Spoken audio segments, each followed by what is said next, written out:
Hello नमस्कार दोस्तों, good morning. आज आप लोगों की क्लास में अभिलेख पढ़ाऊंगा मैं। अभिलेख होता क्या है और अभिलेख राजा महाराजा क्यों लिखवाते थे। तो वर्तमान समय में जिन इतिहासों को आज हम समझ रहे हैं, उन इतिहासों को समझने में अभिलेख का एक बहुत बड़ा योगदान रहता है। अभिलेख को हम अंग्रेजी में इंस्क्रिप्शन कहते हैं। ठीक, इंस्क्रिप्शन अर्थात अभिलेख जो भारत के अंदर मिला है और जो काफी हद तक अच्छे मिले हैं, वो अशोक के टाइम से मिले हैं। इतिहासकारों के मुताबिक भारत के अंदर अभिलेख लिखवाने की जो प्रथा शुरू हुई थी, वो अशोक ने शुरू करवाई थी। अभिलेख एक ऐसा लेख होता है जिसे पत्थर, दीवार, ताम्रपात्र, इन सब पर लिखे जाते थे। पत्थर पे लिखे हुए लेख को हम मोस्टली भाषा में अभिलेख कहते हैं। आप लोगों ने अमूमन देखा होगा, जब भी कोई हिस्टोरिकल प्लेस जाते हो घूमने के लिए, ताजमहल ले लो, लाल किला ले लो, कुतुब मीनार ले लो, तो आपको एक नेम प्लेट देखता होगा पत्थर का, व्हाइट संगमरमर के पत्थर मिलता होगा और उस पर लिखे होते हैं खोद खोद के, छेनी हथौड़े से ना खोद करके उसको लिखते हैं। अगर और भी देखोगे तो ऑलमोस्ट बच्चे इंडिया गेट घूमते ही हैं। इंडिया गेट पे देखो आप, बहुत चीजें लिखी होती है। वो क्या है? अभिलेख तो है। उन्हीं लेख के लिखने वाले को हम कहते हैं अभिलेख। अभिलेख कहते हैं उसको जो लिखावट होता है। और जो अभिलेख पढ़ता है उसे हम अभिलेख शास्त्री कहते हैं। एग्जाम में ये भी आता है। जो मुद्रा को पढ़ता है उसे मुद्रा शास्त्री कहते हैं। सिक्कों के अध्ययन करने वाले को मुद्रा शास्त्री और अभिलेख के पढ़ने वाले को अभिलेख शास्त्री कहते हैं। तो भारत के अंदर सम्राट अशोक ने अभिलेख लिखवाना शुरू किया। तो सम्राट अशोक के बुद्धि में ये अभिलेख लिखवाने की प्रथा, ये अभिलेख लिखवाने की जो सिस्टम था, ये कहां से लिया इन्होंने। तो एक राजा था ईरान का, जिसका नाम था डेरियस। डेरियस के यहां पे अभिलेख लिखवाने की प्रथा थी। तो अशोक ने ईरान के शासक डेरियस से सीख लेकर के अपने भारत के अंदर अभिलेख लिखवाना शुरू किया। और वही आज का अभिलेख है जिससे हम अशोक के शासन व्यवस्था और उनके द्वारा धार्मिक जीवन के विषय में समझ पाते हैं। अशोक ने जब अभिलेख लिखवाना शुरू किया तो सबसे विशेष बात थी उनके भाषा पर उन्होंने ध्यान रखा। आज मैं आप लोगों को हिंदी ना पढ़ा करके भोजपुरी भाषा में पढ़ाओ तो इनमें से कुछ ही बच्चे होंगे जो समझ पाएंगे, सब में समझ पाएगा। तो अशोक ने सोचा कि अभिलेख उन भाषाओं में हो जहां जहां के लोग होंगे, उनकी भाषाएं वो होगी।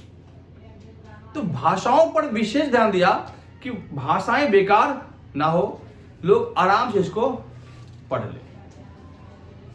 तो अशोक ने अभिलेख लिखवाने में अलग अलग भाषाओं का प्रयोग किया और अशोक के अभिलेख को पढ़ने वाला पहला व्यक्ति था जेम्स प्रिंसेप। अशोक आज के आधुनिक टाइम में उनके अभिलेखों के, उनके शिक्षाओं को आज के टाइम में हमारी सरकारें उसकी नकल करती है। बोर्ड के ऊपर आजकल तो मॉडर्न चीजें हो गई है, बोर्ड के ऊपर लिखा होता है बहुत सारे लाइटिंग बोर्ड पे कि दारू पी करके नो ड्रिंक ड्राइव लिखा होता है, दारू पी कर गाड़ी मत चलाए। ठीक, ट्रक के पीछे लिखा होता है लटक ले बेटा तो गिर ले बेटा, मतलब ट्रक के पीछे लटकोगे तो जाओगे, ट्रक के पीछे आओगे जाओगे। और बहुत सारे ट्रक बुरी नजर वाले तेरा मुंह काला, और एक होता है जूता लटका देता है, तो वो अभिलेख थोड़ी होता है। तो राजा महाराजा जो होते हैं लिखते हैं वहां पर नेम प्लेट पे अच्छी शिक्षा है कि आप जीवन में कैसे सफल होंगे। तो अशोक के अभिलेख इंडिया, पाकिस्तान, अफगानिस्तान, यूनान, इन देशों में मिला है। तो अमूमन बातें होगा कि अब ये तो है नहीं कि भैया अशोक थे हमारे बिहार के, तो यूनान में लिखा दे भोजपुरी भाषा में अभिलेख। कहने के लिए भाई केहन मानी और कौन भाषा बोलते हैं भाई, भोजपुरी में कैसे भाषा बोलते हैं? हाँ, की भेलो, ठीक सी है। तो भाई ऐसे ऐसे भाषा मतलब लिखवा दे। तो अब बताओ, ऐसी भाषा में अगर अभिलेख लिखवा दे तो अभिलेख पढ़ पाया कोई? बताओ, पढ़ पाएगा? खाना खाई ली, खाना खा ली, तो ऐसे ऐसे भाषा में अभिलेख लिखवा दे तो अभिलेख तो आधा पढ़ पाएगा, आधा नहीं पढ़ पाएगा। अब ग्रीक में कौन सा भैया चल रहा भोजपुरी, वहां पता है अलग ही भाषा थी। पाकिस्तानी को समझ नहीं आएगा, उनको तो पता नहीं, पढ़ने नहीं पड़ता भारत की भाषा। हिंदी पता कैसे बोलते हैं, उनकी हिंदी सुनना एक बार, हिंदी पता है सिंधी मिक्स होता है उनकी भाषाओं में। तो अशोक ने क्या किया, कई सारी भाषाएं लिखवाई, जिनमें ब्राह्मणी लिपि की अलग लिपि थी, खरोष्टी लिपि थी, अरमाइक लिपि थी और ग्रीक लिपि थी। इन लिपि में अपनी भाषाएं लिखवाई। हमारी लिपि क्या है? देवनागरी लिपि। इंग्लिश की लिपि क्या है? रोमन लिपि है। तो अलग अलग भाषा की लिपि है थी। तो अशोक ने भाषाओं को ध्यान रखते हुए लिखवाया कि भारत ने के अंदर जो भाषाएं मिली है, अगर देखते हैं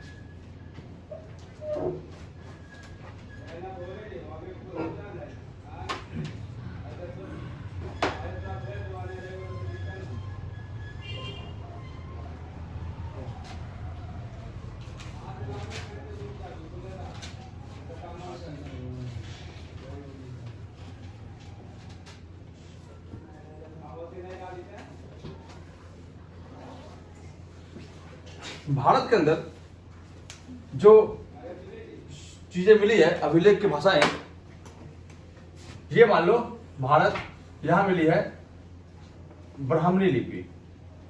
देखो गलत होगा हिंदी में, ब्राह्मणी लिपि।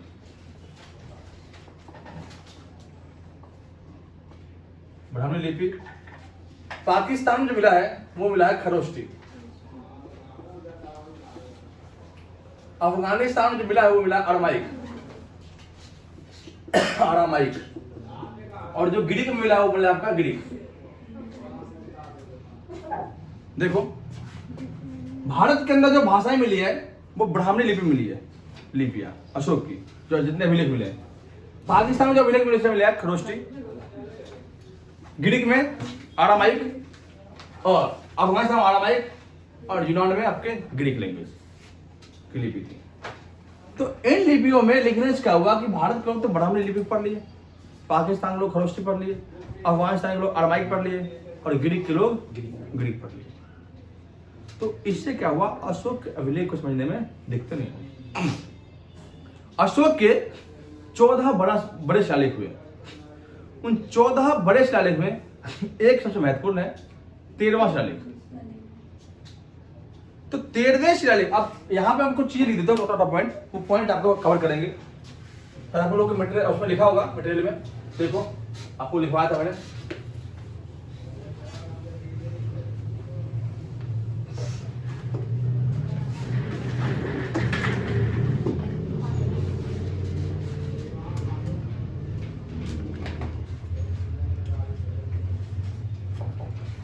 अशोक ने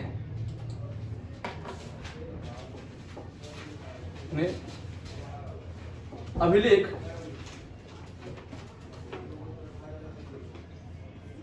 लिखने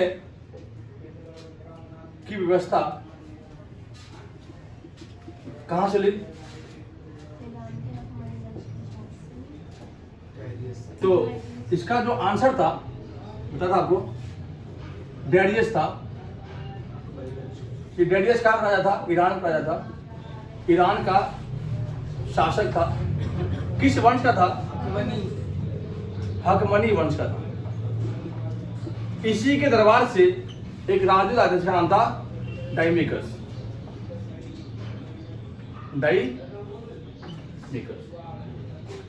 इसके बाद अशोक के अभिलेख को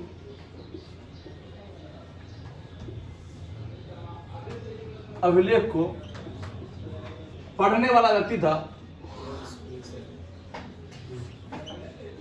वो था आपका जेम्स प्रिंसेप। कई बार एग्जाम में रिपीट किया गया क्वेश्चन।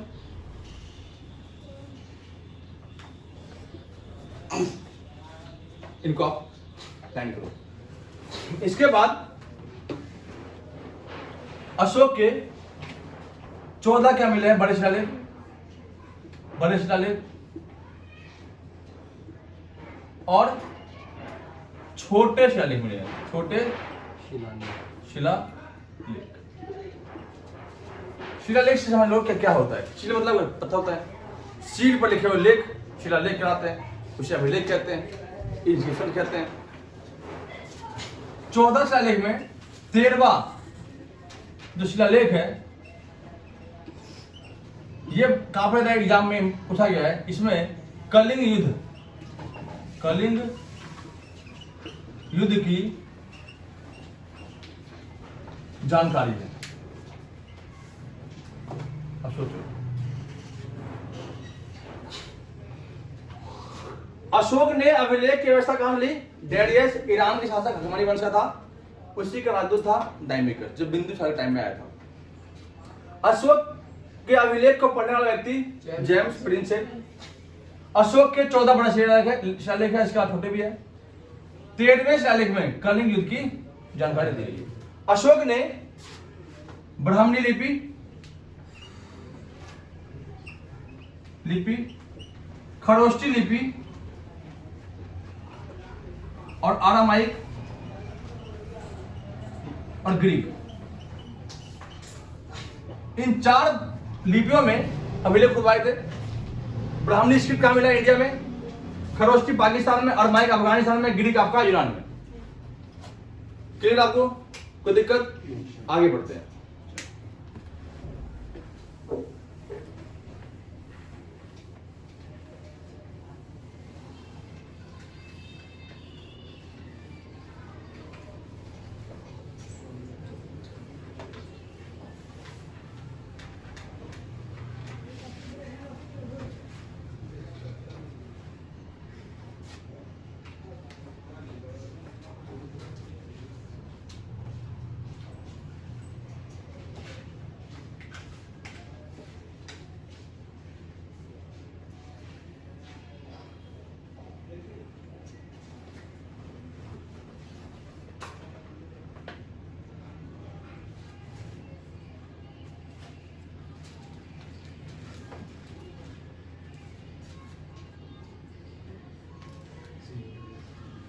देखो, अशोक के अभिलेख में बहुत अभिलेख मिले छोटे वाले, लेकिन वो छोटे अभिलेख हमारे लिए इंपॉर्टेंट इसलिए है क्योंकि अशोक के नाम बहुत कम ही जगह था जहां पे अशोक मिला है।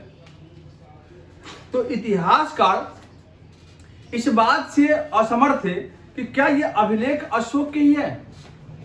तो जगह जगह से अभिलेख ला करके उन अभिलेखों को ज्वाइंट किया और उन अभिलेखों को पढ़ने के बाद समझा कि सब अभिलेख किसके हैं? अशोक के। क्योंकि अशोक के अमूमन नाम देव नाम प्रिय या प्रियदर्शी रखा गया था। तो अशोक के अभिलेख में हम देखते हैं कि एक अभिलेख था मध्य प्रदेश में जिसका नाम था गुर्जरा अभिलेख। छोटे अभिलेख है ये गुर्जरा अभिलेख। इसके बाद कर्नाटक के अंदर जो अभिलेख मिले हैं उनमें था एक मस्की, नेतूर और उदय गुलान।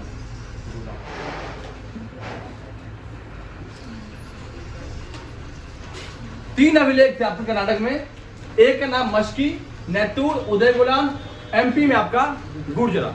अब इन चारों अभिलेख जब पढ़ा तो अशोक का नाम अशोक तो मिला, लेकिन कहीं भी ये नहीं मिला कि ये मगध का ही शासक होगा। तो इनको पढ़ने में दिक्कत आई इतिहासकारों को। फिर एक अभिलेख और मिला और वो अभिलेख था आपका राजस्थान में, उसका नाम था भाबड़ू अभिलेख। भाब्रू अभिलेख। अब इन अभिलेख से इसमें लिखा हुआ था कि मैं ही मगध सम्राट अशोक हूं। जैसे ही इनको पढ़ा इतिहासकारों ने इन सबको यहीं से अटैच कर दिया और कहा अच्छा ये अशोक ने लिखवाया है और ये अशोक का ही है।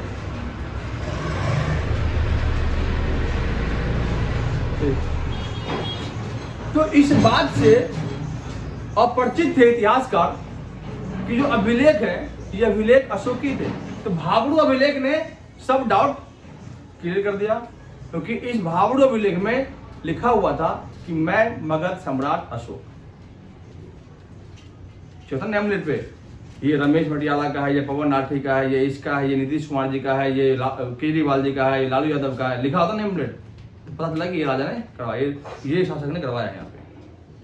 तो अशोक के नाम लिखा हुआ था नेम प्लेट पे अभिलेख के नीचे कि मैं मगध सम्राट अशोक।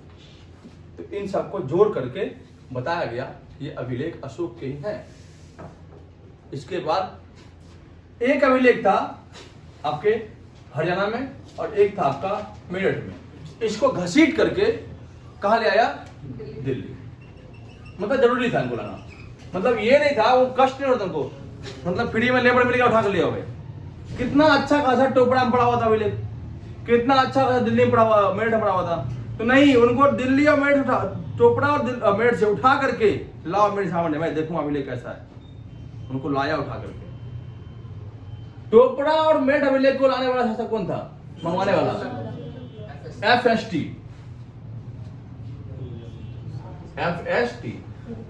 फिरोज शाह तुगलक। टोपड़ा और मेरठ अभिलेख कहां लाया गया? दिल्ली। कहा इसको पढ़ो क्या लिखा हुआ है। पढ़ा, समझाया, अशोक के अच्छे अच्छे काम किए गए तो वो लिखवा था। कहा ठीक है भाई रख दो इसको, आज भी दिल्ली में पड़ा हुआ है तुगलकाबाद कोर्ट में, रख देखो। इसके बाद तो ये था आपका टोपड़ा अभिलेख और ये आपका था मेरठ अभिलेख। इन दोनों कहां ले आया? दिल्ली। ठीक है, लाने वाला कौन था? FST फिरोज शाह तुगलक। एक अभिलेख आपका है रानी का अभिलेख, ये आपका था कौशाम्बी में। अकबर के अशोक के टाइम में कौशाम्बी काफी फेमस शहर था। इस कौशाम्बी में जो अभिलेख था वो था रानी का अभिलेख, रानी का अभिलेख। अब इस अभिलेख के माध्यम से कौशाम्बी के अंदर यह अभिलेख में लिखवाया था कि मेरी पत्नी, प्रिय पत्नी कारू बाकी दान में पुण्य बहुत करती है, तो सभी महिलाओं को दान में पुण्य करना चाहिए और मेरी पत्नी से सीख लेनी चाहिए। तो भाब्रू कौशाम्बी अभिलेख में, इस रानी का अभिलेख कहते हैं, उसमें किसके बारे में बताया गया है? अशोक की प्रिय पत्नी कारू बाकी के बारे में। अकबर को ये बात राज नहीं आई। अकबर ने कहा कि कौशाम्बी काफी घसीटा शहर हो गया, ले आओ भाई इलाहाबाद। उठा के ले आया इलाहाबाद में। कहा ले आओ? अभिलेख कहां पे आया? इलाहाबाद में। कहां ले आया? इलाहाबाद में। कितना बढ़िया था, पहले पढ़े थे कौशाम्बी, इलाहाबाद में जरूरत नहीं पड़ती। तो कौशाम्बी अभिलेख को लाने वाला शासक था आपका अकबर। टोपड़ा और मेरठ अभिलेख लाने वाला था फिरोज शाह तुगलक। कहां लाया? दिल्ली। और इसको कहां लाया? प्रयागराज, जिसे हम इलाहाबाद कहते हैं। ठीक। इसके बाद नेपाल के अंदर एक अभिलेख था, नेपाल के अंदर रूमन देई अभिलेख, रूमन देई अभिलेख। इस रूमन देई अभिलेख में टैक्स माफी की बात कही गई है। टैक्स माफ अर्थात अशोक ने कहा इस अभिलेख के माध्यम से, रूमन देई अभिलेख में लिखवा दिया कि जितने भी लुम्बिनी के लोग होंगे उनसे कोई भी टैक्स नहीं वसूला जाएगा, क्योंकि वहां पे महात्मा बुद्ध का जन्म हुआ था। और कब लिखवाया होगा ये तो देख सकते हो, अशोक गया कब था? तो अपने शासन के 10वें वर्ष बाद। शासन कब बैठा था वो? 269 में बैठा था शासन पे, गद्दी पर। कब गया? 10वें वर्ष बाद, तो 259 अशोक की शासन। तो रूमन देई अभिलेख में क्या लिखा हुआ है? टैक्स माफी के बारे में बताया गया है। कहां पे? नेपाल। अब आते हैं बिहार में। बिहार के अंदर 3 अभिलेख मिला है, लोरैया, नंदनगढ़, लोरैया, अरेराज और रामपुरवा। ये तीनों अभिलेख कहां मिला? बिहार के चंपारण में। इनमें सबसे छोटा अभिलेख था लोरैया नंदनगढ़। अब देखो ये सारे अभिलेख छोटे थे। जैसे पहले पढ़ा था वो कोशिका, कोशिका में तो कोशिका छोटा ही, उसके अंदर माइटोकॉन्ड्रिया, गोल्जी बॉडी छोटे थे उसके। तो ये सब तो छोटे पहले से ही है, गुजरा हो गया, भाबरू हो गया, मस्की, नेतुर, उदय गोलान, ये छोटे पहले से ही है। लेकिन इन सभी से भी छोटा था कौन? लोरैया नंदनगढ़। तो बिहार में 3 अभिलेख, लोरैया नंदनगढ़, लोरैया अरेराज, रामपुरवा, ये 3 अभिलेख। नेपाल में रूमंद अभिलेख, गुजरा में, मध्य प्रदेश में गुजरा अभिलेख, कर्नाटक में मस्की, नेतुर, उदय गोलान। भाबरू अभिलेख से क्या मिलता बता कि भाबरू अभिलेख में लिखा हुआ है कि मैं सम्राट अशोक मगध का सम्राट हूं, इसमें लिखा हुआ है। इसी से जो है सभी अभिलेख पढ़ा गया। टोपड़ा और मेरठ अभिलेख कौन लाया? फिरोज तुगलक। कहां लाया? दिल्ली। कौशाम्बी अभिलेख को प्रयागराज कौन ले गया? अकबर। कौशाम्बी अभिलेख में किसके बारे में लिखा हुआ है?